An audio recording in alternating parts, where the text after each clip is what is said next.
Hello, class, and welcome to a very special Halloween-themed lecture this week on the theories of feminist theory, queer studies, and disability studies.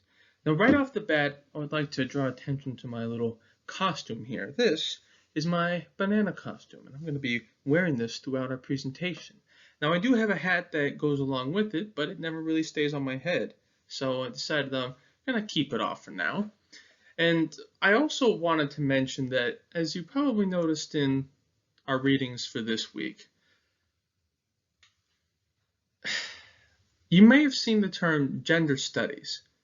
And that's because, you might be thinking, wait, feminist theory, queer studies, gender studies? I mean, the connection seems pretty obvious, but I did want to share that as a term, feminist theory on its own has almost kind of gone out of vogue, where many departments, but not all of them, in English departments at least in United States higher education institutions, they're not really using feminist theory as a term anymore. Some of them still do, but the more popular term now is gender studies. So I may be variously referring to either feminist theory or just gender studies and as a whole throughout this presentation, but I did just want to kind of let you know, just so there is no confusion. But yeah, gender studies is kind of the catch-all nowadays. And if you're wondering why maybe disability studies, why we're studying that this week in addition to feminist theory and queer studies, we will be talking about that when we get to the disability studies section of our lecture today. So, like last week and week one, I'm not really going to be spending too much time on the following objectives slide. I mean, it's pretty self-explanatory, I think. Just perhaps the biggest difference we might need to know between, say, this week and last week is that last week's poetry response had us do a close reading. This week's poetry response is going to be more research-based. So I know research can be a bit of a difficult process, so if you have any questions or concerns about how you might navigate the library to find some sources, or even navigating Google, please let me know. I'm more than happy to help you with that. Now, just for some readings this week, we have two readings on feminist theory and queer studies. And we have one reading on disability studies, and then of course we have readings on For the Secret Garden and another poem this week. And I did also want to mention that sometimes I refer to feminist theory as feminism, at least in the presentation, but really it's supposed to be feminist theory, so it's actually a bit of my mistake there. But yeah, it's feminist theory. We don't necessarily study, feminism is not the name for the theory, it's kind of more the name for the movement. We're really looking at feminist theory. So, some upcoming assignments. This week we have another quiz, another discussion, and another poetry response. And there is something else coming up, a midterm paper. And I know it's like, oh my gosh, we just started this class. How can we already have a midterm? Well, please remember that this is a 7-week course. So we only really, week 3, about halfway into week 3, going into week 4, that is the halfway point of our course. So that is around the time for a midterm. But I promise it's going to be all right. You see, one of the great things that we did last week was practice that close reading. The midterm paper is a close reading assignment. So we've already gotten some practice with that. So you will be receiving some feedback on that very soon. Just hopefully by the end of the week, you should receive my comments on your close reading, so it can really help you out as you go to proceed for the close reading rough draft, which is due on November 13th. So that's about 2 weeks from the upload date of this lecture, October 31st, Halloween. Another bright side, so actually to say there are two bright sides there. Another bright side is that, like you may have heard, we have a rough draft. The rough draft is a required assignment, but it's not going to be for a grade. The reason why I had that is because I really want us to focus on creating the best rough drafts that we can content-wise without having to worry about the grade. So the only part of the midterm that will be for a grade is the final draft. But when you submit the rough draft, you will be receiving comments from your peers in a discussion, and they will be providing you suggestions, helpful comments that you can incorporate into your final draft, which I think was due a few days after the rough draft is due. Excuse me, maybe 4 days, I think, that Sunday. So maybe the 18th, the 17th. But just, be on the lookout for that. Now, one other bright side, actually, so 3 bright sides, is that during week 4 of our course, we will only have the midterm to worry about and a reading quiz. That's it. There will be no discussions, no poetry responses. We're just focusing on the midterm. So I really want everyone to just take their time with that and not have to worry about other assignments that might be due that week. So, if you have any thoughts about the midterm, any questions or concerns, please feel free to reach out. I promise I don't bite. You don't look like a fool for doing so. In fact, it's the smart thing to do to ask questions if you have them. So please make sure to come to me with any questions or concerns before you begin your midterm paper, during it. At whatever stage of the process, I'm available to help. Now, just wanted to go over this week's poet very briefly. Cathy Park Hong. She's an Asian American poet writing the 20th and 21st centuries. So she's contemporary. She's writing along with us, and as you can see there, she's won quite a few awards for her poetry collections. I didn't write it down here, but one poetry collection of hers you might want to check out is called Dance Dance Revolution. Kind of like those games from the Wii's and stuff. And then maybe some themes to be on the lookout with. If you ever decide to read her poetry, she explores a lot of identity, what it means to be a human, fragmented identities, and alienation. And speaking of, this week's poem is They Come by Cathy Park Hong. And so I, at least, am reading this poem as dealing with the fallout of invasion, the consequences of invasion. And one thing I maybe want you all to be, 2 things I think we need to be looking out for as a class as we're reading this poem is that we're really kind of hard pressed to find much scholarship on it. And then maybe I want you guys to be thinking about why. Why isn't there much scholarship on this poem? Is it because this is a very recent poem? Is it because of the poet herself? Why might you not really see as much scholarship? Just keep that in mind. May or may not help with this week's poetry response. Wink, wink, nudge, nudge. And then maybe something to think about here as well. Who are the invaders? If we read this poem as dealing with the fallout of invasion, are these terrestrial or extraterrestrial invaders? Just a few kind of important points to keep in mind as we read this week. Now, let's talk about feminist theory. So, perhaps the biggest thing to note about feminist theory in terms of literary theory studies is that it comes in 3 waves. The first wave is concerned primarily with suffrage. And so if we're thinking about this from an Americentric point of view in the United States, women got the right to vote in 1919. And then that was the 19th Amendment and in 1920, that amendment was ratified and officially became part of our country. So women now have the right to vote. They've had the right to vote for 102 years. And at the time, that was, and it still is, a very big deal, a huge achievement. And so the feminist movement kind of doesn't really go anywhere after that, because that was the biggest sort of hurdle that they were trying to overcome in terms of sexism. We want the right to vote. It's empowering. And so you may notice some of the names here: Mary Wollstonecraft and Sojourner Truth, 2 very important figures within the first wave feminist movement. Now, Mary Wollstonecraft is commonly identified as probably the first, having produced the first real significant pamphlet on women's rights. I think it's Vindication of the Rights of Woman, I believe it's called, and she wrote that in 1790, so about 232 years ago as of the uploading of this video. And you may Although maybe Mary Wollstonecraft doesn't sound familiar, you're probably more familiar with her daughter, Mary Shelley, the wife of Percy Shelley and the the author of the novel Frankenstein, hence the slide. So a little trivia for your next Mellow Mushroom night out. Now, Sojourner Truth was a black woman, an African American woman, I think, who lived during the early to sort of mid-late 19th century.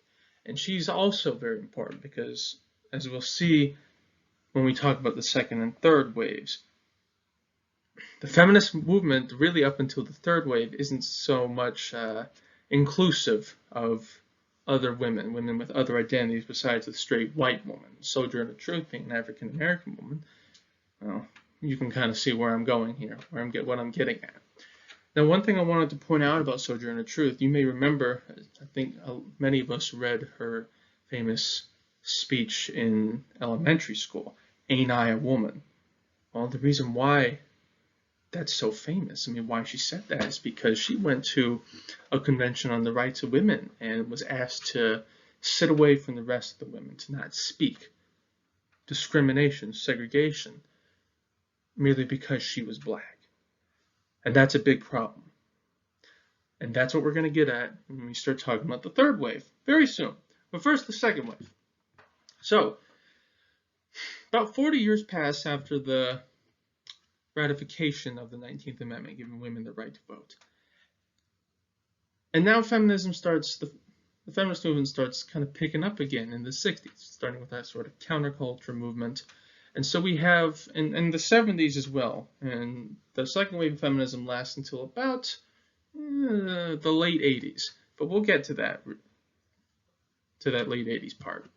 So let's start with, say, some of the ideas. So some of the big ideas when it comes to second wave feminism in general is this idea of liberation from patriarchy. In fact, this is the time where some of our most famous phrases that we associate with the feminist movement kind of come into play, that are created in the first place. They originate here.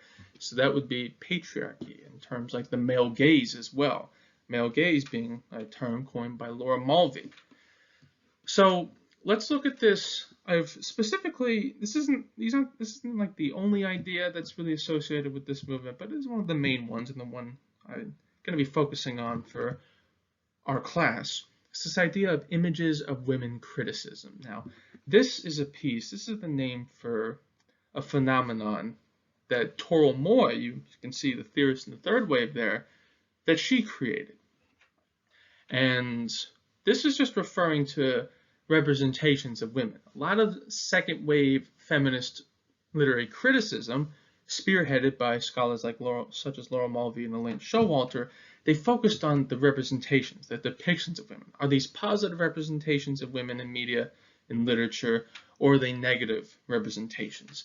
And this is a phenomenon that actually manifests in a lot of literary movements. So we can see in movements such as disability studies that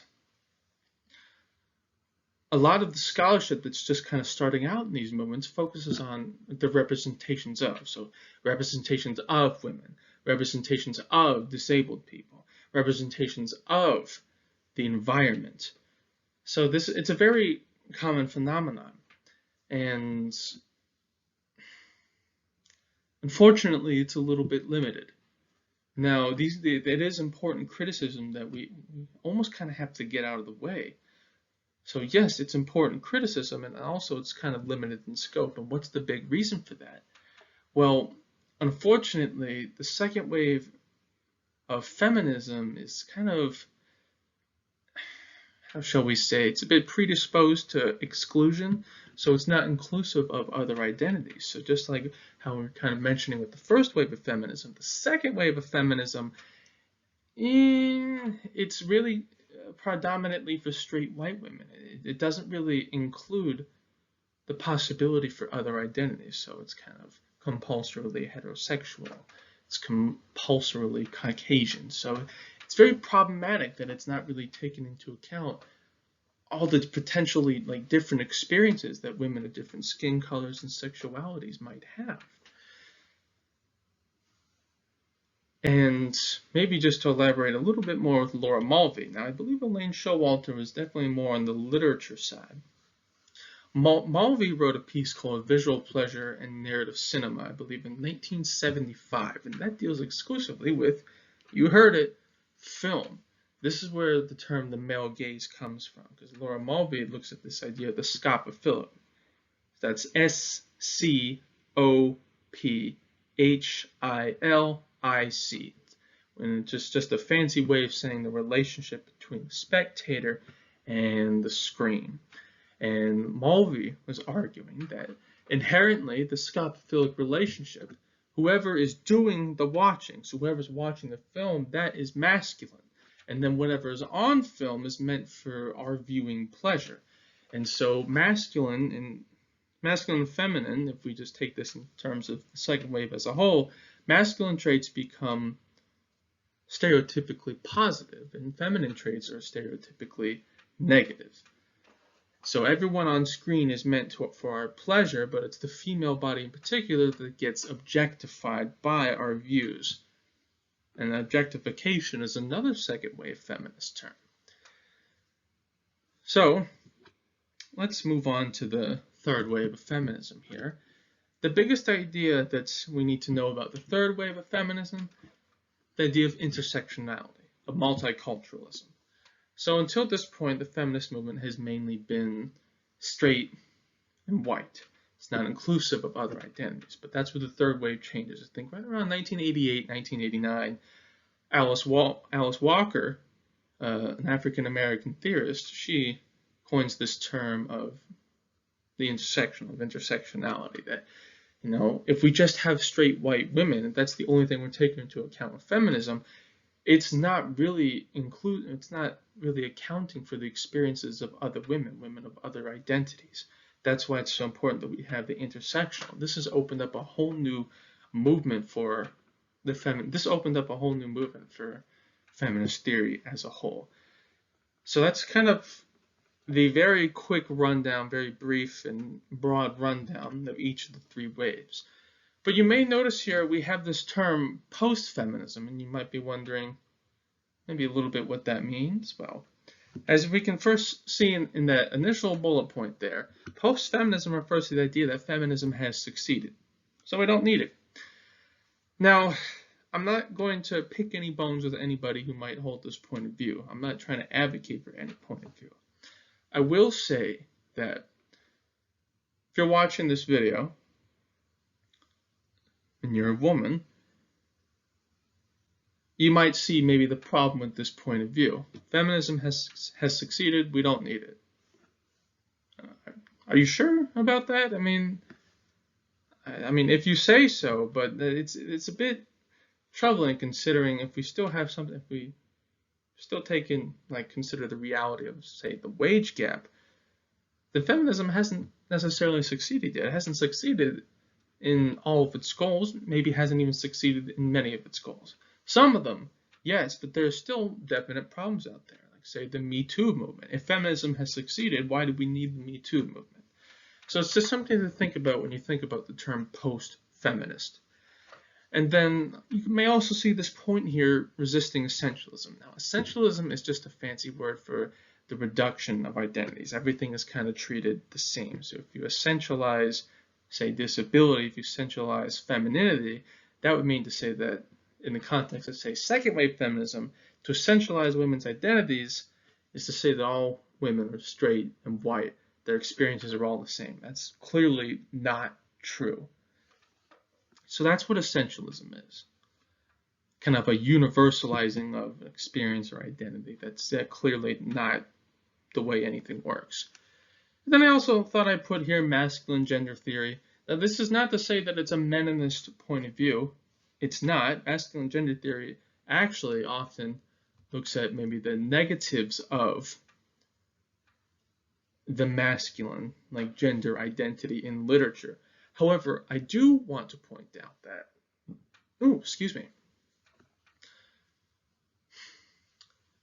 if we go back to that term of patriarchy, In literary theory, yes, when we talk about patriarchy, it's most often in relation to how it harms women. But critically, we must remember that patriarchy affects both men and women, because it's not just the women who have to deal with demeaning body images and what's the word for it? Well, I might not be able to remember this word I'm thinking of, but it's not just women who suffer from patriarchy, it's men. So if you think about the Barbie dolls, yeah, I mean, those are probably not very attainable body standards, but then think about the kind of toys that boys are buying. I mean, they're looking at superheroes with 12 packs, and that's not even possible. So what kind of body standards do those set for boys and men? Well, yeah, maybe some people can get it in those kind of bodies. In that sense, it's realistic. A lot of people can't, so it's not a realistic goal for them. So we can see patriarchy isn't just demeaning and harmful to women. It's demeaning and harmful to men too. Now, queer studies. So you remember last week that we talked about structuralism and deconstruction. And you might remember that the big thing with structuralism is that it was binary, A and B. That's kind of what it dealt with. And deconstruction was a destabilization of a binary system of meaning. Yes, no, right, left. You may have noticed something similar here when it comes to feminist theory and queer studies. This is pretty much the biggest reason why we don't really use the term feminist theory anymore, because it does not account for the multiplicity of identities that we now understand to exist, or at least understand that people believe exist, whether or not you believe or take in, like, whether or not you believe in the reality of these things, yes, no, if you agree or not, you can't deny that it's impossible to deny that other people do. And so if we just get that out of the way, I'm not trying to advocate for anything here. I don't make any statements. I'm only speaking about this theory in literary studies. So with that out of the way, maybe getting back to where we were. Feminist theory deals more with the binary and stable. Masculine, feminine, male, female, man, woman, men, women. It's very much A or B. Queer theory deconstructs feminist theory. Now we have a multiplicity of identities. Queer theory destabilizes the signifiers of male and female, and allowing for not just A and B, but everything in between A and B. It's on a spectrum. So, queer studies, it's stating that theorists in queer studies state that we operate on a gendered spectrum. Everything is kind of somewhere along a line. Nothing is A or B. Nothing is set. And so I think you might best be able to illustrate this main point about queer studies by looking at three theorists here. So I'm going to pull up some of my notes here, and you might see me kind of looking down here. Just wanted to let you know. So Judith Butler is probably, perhaps most famous for her idea of performance theory. And so this theory is essentially just stating that gender is a performance, and this performance is reinforced through social norms and through laws. And so we might best be able to exemplify this idea through some of the Supreme Court cases that you hear of about, marriage and how marriage has been written into the law. Now, marriage, law-wise, has been written in as a union between a man and a woman. Can you see where I'm going here? Sounds like we're back in sort of the feminist theory structuralist mode. And Judith Butler is saying that who's to say what makes a man and a woman? Well, let me kind of elaborate on that. Repetition is key to this idea of performance theory. See, gender is rehearsed like a script, the performance. So Butler is saying that gender is not who someone is. You are not a man, you are not a woman. You simply do man, you do woman. This is described by cultural conventions, social mores. So gender, in a sense, kind of makes us understandable, gives us a set of identifiable characteristics. How do you know a man is a man? What is the signifier? Well, if we have the signifier man, what is the signified of man? What is the signified of woman? There's so many different meanings that eventually things, we're on that spectrum again. But one of the big sort of, you might say, criticisms of performance theory is that it's a bit more focused on the individual, and it's not as much focused on the community, the groups of people. And it doesn't maybe take into account the location or the site of the performance. But again, the big thing with performance theory is that we do gender, we are not gender. That's what performance theory is telling us. We rehearse gender like a script. It's repetitions, the repetition of these rehearsals that gives us the signifiers of man, woman, male, female. Now, compulsory heterosexuality. This was Adrienne Rich, she comes up with this term compulsory heterosexuality, and that really just refers to how institutions use heterosexuality. Well, no, let me rephrase that. Heterosexuality is an institution that disempowers women. So Rich is arguing compulsory heterosexuality here. She's arguing that heterosexuality, it really isn't any more natural than homosexuality. And that it's only because it's institutionalized as normal or natural that it seems that way. And so Rich is arguing that compulsory heterosexuality is designed to deliver women into the hands of men. So if we are compelled to be heterosexual, even if, say, we have like lesbian identity, then if that delivers women right into like men's breadbasket. That's like, oh, we got another one. Oh, we got another one. Oh, we got another one. Oh, we got another one. Yes. And so this causes, she's arguing, all sorts of problems: physical violence, sexual violence, whatever the worst things are you can think of a man and he can do to a woman. That's what Rich is saying compulsory heterosexuality as an institution does. And so she says that denial of sexuality is a means of control. You're not lesbian, you're mine. Get over here. All sorts of horrible stuff like that. And she also states that lesbianism and male homosexuality are different. We can't essentialize identities. If we just say the homosexual identity, then we are essentializing homosexuality, saying that all homosexuals are the same, and they're not. Male, female, male homosexuals, lesbians, there's more than one identity there. We can't fall into the very trap that we were trying to argue against in the first place. And finally, we have Audre Lorde's The Master's Tools Will Never Dismantle the Master's House. Now, this might be previewing a bit toward post-colonial theory and race studies that we'll be talking about in week 6 of our course. But I did just kind of want to go over it real quick now, just so you might be able to win a nerd trivia night one day. The Master's Tools essentially just refer to this principle that the dominant class cannot be overcome using the very same strategies that they used to become dominant in the first place. So, see, can we think of a good example for that, or I might have to stop awkwardly?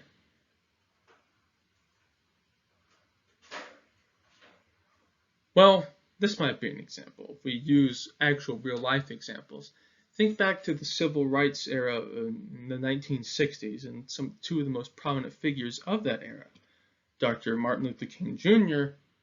and Malcolm X. Dr. King focused very much on peaceful protests.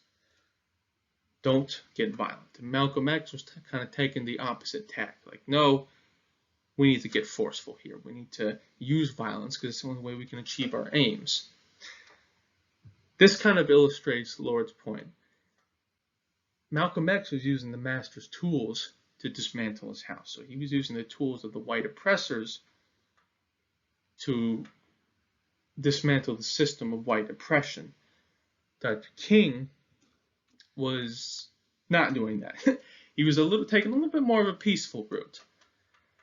And so I'm not trying to, I don't know about this point, but I'm not trying to say that Audre Lorde supported Dr. King. I was trying to say she supported Malcolm X. I'm always saying that's kind of the idea we're going for. And we can kind of see something similar about 60, 70 years before the Civil Rights era in the 1890s and early 1900s, and 1880s as well, with Booker T. Washington and W.E.B. Du Bois.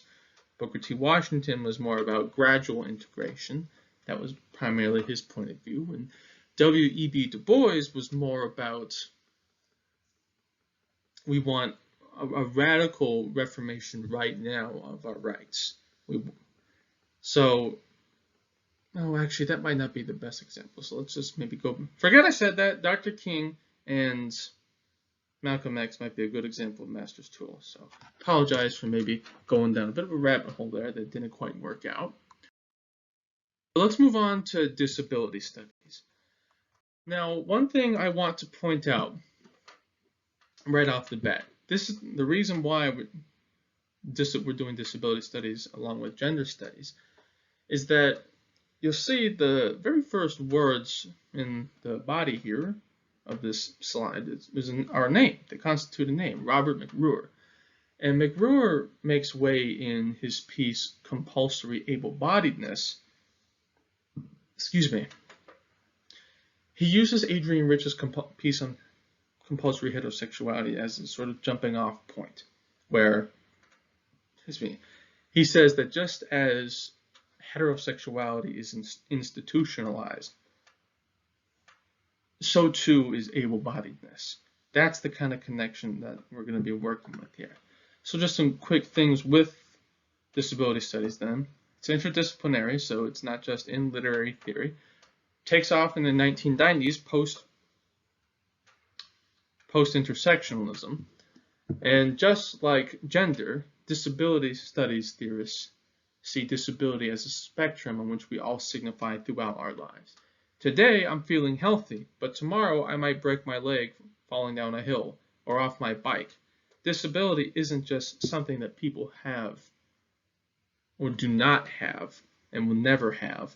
It's something that we all will come to eventually. Eventually, all of us are going to be on our sick beds. Eventually, all of us are going to have a scrape. We're going to have a busted nose. We're going to have a black eye. Disability is a spectrum. And disability studies theorists also emphasize that we cannot medicalize or pathologize disability. So medicalizing disability would be to place things specifically within like the doctor's context. So this is something that can be healed.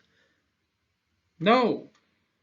Say if someone cannot see, it's not exactly something you can heal, but to constantly come back to that is to medicalize the disability.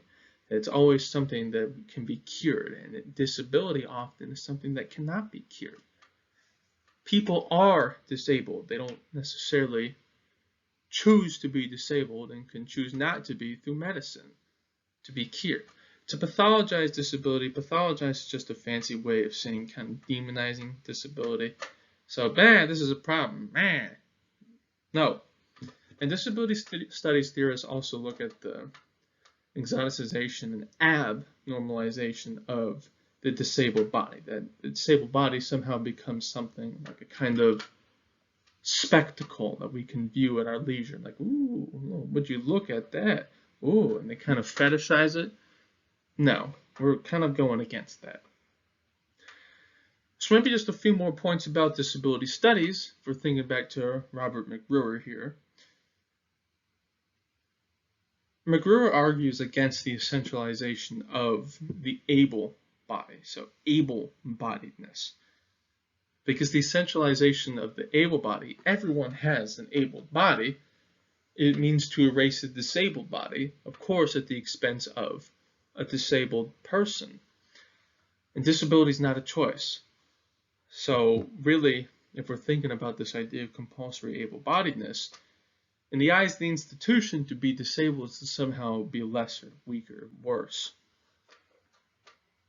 And maybe a way to kind of illustrate this, some of you may recognize the image on the slide here from a show called Avatar: The Last Airbender. One of the most prominent characters in that show is the character Toph, T-O-P-H. Toph is blind. She can't see. And if you maybe think back to the episode that she was introduced in, if you want to watch this on your own time, if you haven't seen it, it would be season 2 of the show, episode 6, The Blind Bandit. You may notice that Toph's parents treat her like a helpless child.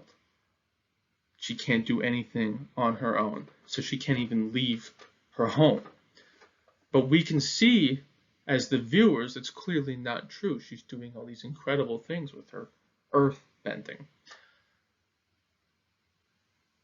That's the problematization of disability that we're kind of talking about on this slide. That her parents, they exoticized, they have normalized her body. That because she couldn't see, she was somehow lesser of a human being, and perhaps her parents' views were indicative or are indicative of a greater institutional problem that the creators of Avatar: The Last Airbender, the writers, kind of critique there. And so you might see, well, I might probably cut it there, but I hope that that kind of clears things up. The main thing about disability studies that we need to know: disability is a spectrum on which we all signify. And we don't want to medicalize disability. We don't want to pathologize disability. We don't want to exoticize or abnormalize the disabled body. We can't. That disability studies theorists, this is another point, disability studies theorists, again, see disability as something that's institutionalized. And the institution problematizes the disabled body. They want you to have an able body, but disability can't always be cured. So, I hope that all of that made sense. I know I kind of spewed a lot of information at you, and I didn't, and sometimes I kind of stumbled over my words. So, if I can clear anything up for you, you have any questions or concerns about the concepts, please do not hesitate to reach out, contact me. I promise I don't bite, so please send me an email or go to our, contact me through our web course if you have any questions or concerns, or if you want to leave a comment in the video, whether you're in our class or you're joining in the virtual YouTube space. I'm more than happy to answer any questions or concerns you have. So, with that said, happy Halloween, everyone. You probably won't be watching this on Halloween, but regardless, this will live on through the rest of time. So, I hope you all have a wonderful rest of your day, wonderful rest of your night, and I will see you next week.